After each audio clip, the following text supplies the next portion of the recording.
Okay, good morning, Dance 101. I hope that you're having a great week so far and that you all got to see the supermoon. I know that was a really big deal on Saturday night, which was also my birthday, so that was fun. Anyway, so we talked about, I just want to do a little recap of our ballet history so far. So we know that ballet has started with pre-Christian folk dancing, whether it was ritual or religious, spiritual, maybe it had something to do with the harvest or physicality. So we know it started with folk dancing, and then as Christianity came and we had our stratification of the court system. We brought in the dancing into the courts, and it was primarily men who did all the dancing. And then in 1561, we have Catherine de' Medici, whose niece was being married off to Henry IV in France. And so in order to celebrate and honor and appease the French courts, she had Balthazar de Beaujolais choreograph the very first ballet, which was Comique de la Reine. And that was a huge deal. Everybody was very much in favor of this new choreography and telling stories with movement, and they were very long ballets. And again, all the parts were played by men, and at the time they were very mythological in theme. And we move into in 1661, so 100 years later, Louis XIV, who has been taking ballet every single day for 20 years with his teacher, Pierre Beauchamp, decided that he wanted to open the very first academy, Royal Dance Academy. And so in order to do that, they had to codify the movement so that other teaching masters would be able to replicate and describe and teach for several years, for hundreds of years. But that was the point, is that they had to actually name and describe each movement and position. And so Pierre Beauchamp and Louis XIV are credited with codifying ballet terminology, and that is why it is in French and not Italian.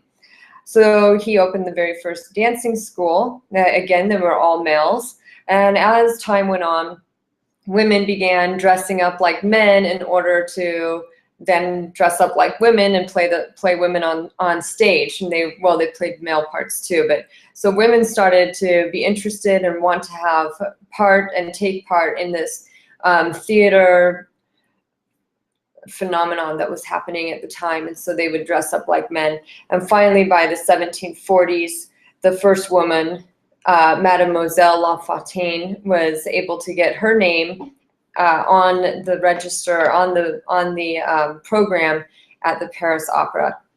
So that brings us up into the late 1700s, which at that time, Pierre Noverre wrote letters about theater and dance at the time, and he suggested that now was the time to take away the big headdresses and the bulky costumes and masks and let ballet be about more human universals. And so that was when La Fille Malgardée, which we watched 2 weeks ago, was then choreographed during this revolution after Pierre Noverre. And this is all in your book as well. I'm just going through a very quick recap of what we've learned so far.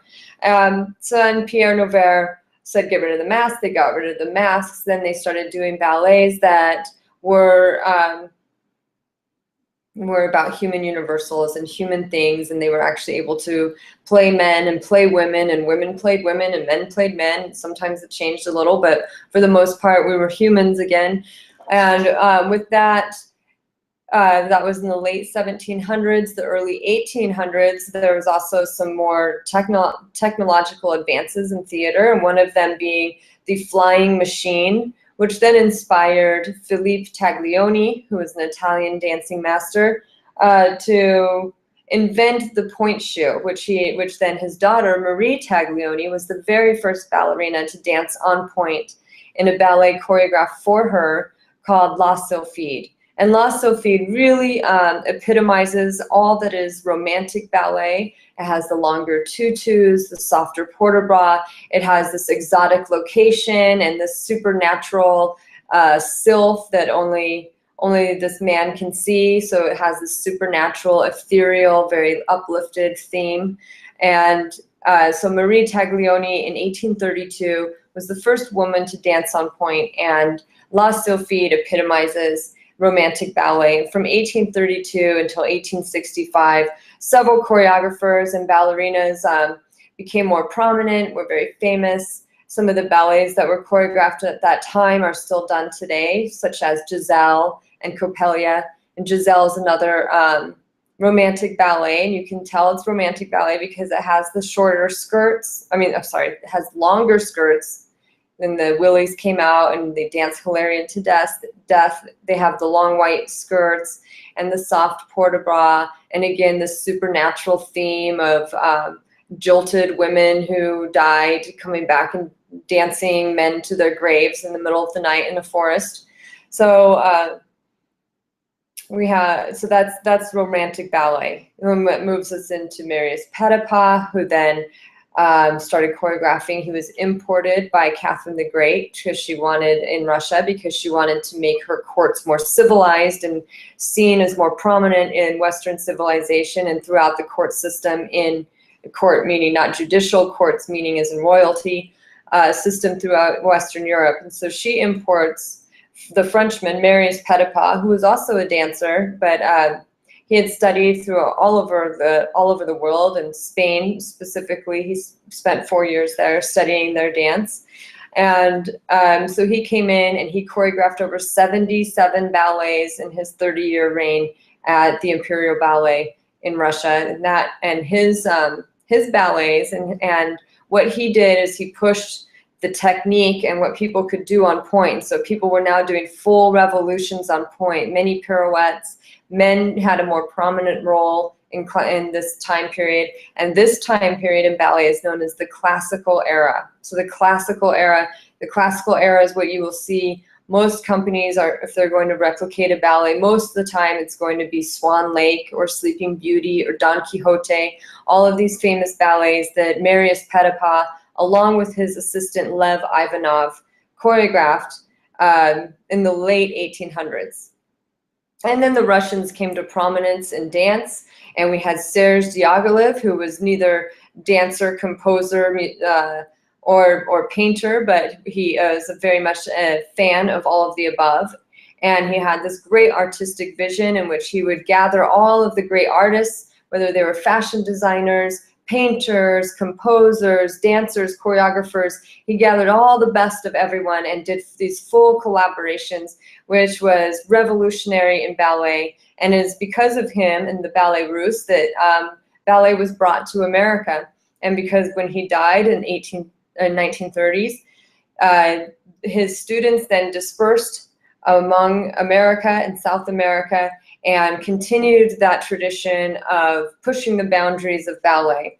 And perhaps one of the most famous students of his is George Balanchine, who started a school of ballet and then later started the New York City Ballet until his death in the 80s. But he still has the Balanchine Foundation, and all of the major companies are constantly doing Balanchine works. So it is really, really an exciting time. And even today now we see ballet dancers are much more versatile, and we'll go into that more with our modern dance, which begins next week. So that's basically, there's 500 years of ballet history in 10 minutes. And so what your assignment is this week is in your assignment tab. Okay, so you go to your assignment tab, there will be a tab that is entitled Ballet Quiz. It is due. It is a open book, obviously. It is due next Thursday at midnight. Okay, so that is there's no discussion this week. Instead, you are doing a quiz, ballet quiz. All of the answers are in your book or on the PowerPoint, or I probably just send them all to you as well in this Hangout. So I hope that you have a great week. I hope that this quiz helps kind of solidify the evolution of ballet as we move into our next project, Modern Dance. I think you'll really enjoy it. And I'll see you next week.